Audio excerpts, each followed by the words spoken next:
The Ryder Cup is nearly here, and let's go through what's expected to be a very competitive competition this year where the USA hosts it. Who is going to come out on top? Well, let's get to it. Player to watch. USA, for me, it's got to be Ben Griffin, a player that's continued to get better.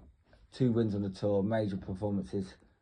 He deserves to be in this. Rookie, and with the quality of America, this could be his only tournament, so he's going to go all guns blazing to try and get some victories when he is called upon.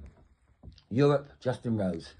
Now, Justin Rose is a player that maybe people didn't expect to be in this competition a few years ago, but continues to come back, continues to win tournaments, continues to do well when it matters.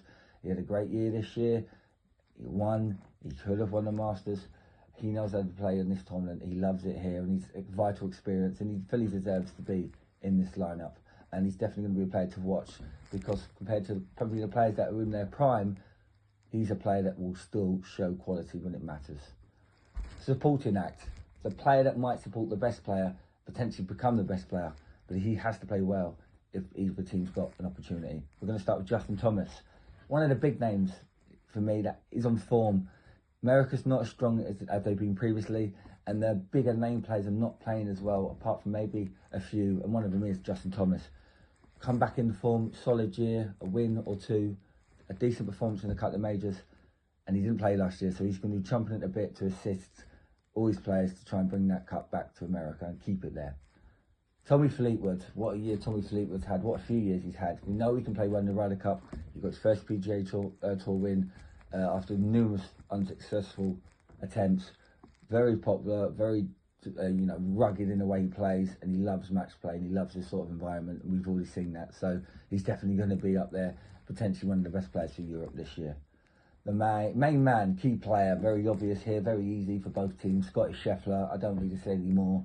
He's going to have to be at his very best. If there's any chance USA bring us back, this guy's going to play every game and potentially win majority of them. Take home 5 points if he can. And that's not easy, but he's got the ability to do that if he plays at his best. And on the other side for Europe, Rory McIlroy, a bit of an easy one. We know that he's going to be the main man. Yes, we've got great players in this team, but in my eyes, this is the main man, and he's had another fantastic year, continues to be consistent. I think this is his 7th or 8th consecutive Ryder Cup. He knows how to win, he knows how to take defeat, and he'll bring that in and continue to rally all the players. Even though they're all experienced, he'll continue to rally all the players, and if he plays well, again, it's going to be very hard for America to get that trophy off Europe. Now, how do I see Thursday going? Well, I see Thursday as a day where America will come out and they will try and unrattle Europe, and they might get a win or two in the early morning sessions for the foursomes. But by the 4 balls, Europe will be composed, continue to bring out most of the players that they need in the morning, bring out maybe some of their lesser players, maybe like the rookie Horguy. No offence to him, I'm not picking on him, but I don't expect him to play early. I expect the likes of McIlroy, Rahm, Rose, Fleetwood and Hoffman will to probably play both times. And by the afternoon session, I do think Europe will take a lead and potentially clean sweep America. I believe that will continue in the next day. I do think Europe will be better in the Friday foursomes.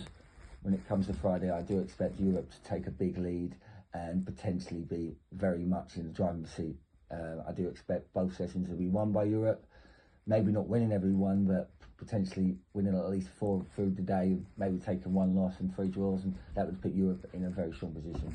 When it comes to singles on the Sunday, what I expect from Europe is that I expect Europe to make sure that they don't need too many points, and that they'll put their strong players out and maybe leave 1 or 2 at the back, but they'll put the big boys up, Rory McIlroy, Rahm, Fleetwood, try and get it done early, and hopefully, I believe, maybe with 8 or 9 games gone, Europe would have already secured the Ryder Cup and making sure it's going back to mainland Europe. Now, the verdict. You've already sort of heard what I'm going to say, but why am I saying this? USA's team is still strong. I'm not saying it isn't. But Sam Burns, Patrick Cantlay, Cameron Young, JJ Spawn, yes, I know we won a major this year. They're not as strong as players who are not there from previous years, like Spieth, Johnson, Koepka, Reed. Let's be honest, that's the truth. Yes, they got Bryson DeChambeau, who is playing well on the tour live. They've got Macau and Schauffele, who have not been as good this year, the fact they've not won. Macauer is off form, Sheffley isn't playing as well, but they are quality players. I've said this already, they're going to have to rely on Ben Griffin's, enthusiasm and Justin Thomas's resurgence and obviously Scotty Scheffler. But I just don't think that's going to be enough to beat this Europe side. I believe this is exactly the same side as last time that won in Europe, apart from the Holgard twins switching. So we've got all these players on form. Hoffland's had a good year. McIlroy's had a great year. Tommy Fleetwood. Rahm's playing well on the Live Tour. Justin Rose. Fitzpatrick's coming back into form. He's someone that needs to play well. Tyrrell Hatton, Robert McIntyre's in the top 10. I just think this team's too strong for the USA this year. I do think that Europe will be too strong. As I've already said in my prediction throughout the days, I think Europe will be in control by the Sunday singles and they'll need a few points. So the overall points, I do think Europe will win this one with ease. I think this will be a massacre personally. I think Europe will win this one 16-12 and they'll bring it back to Europe.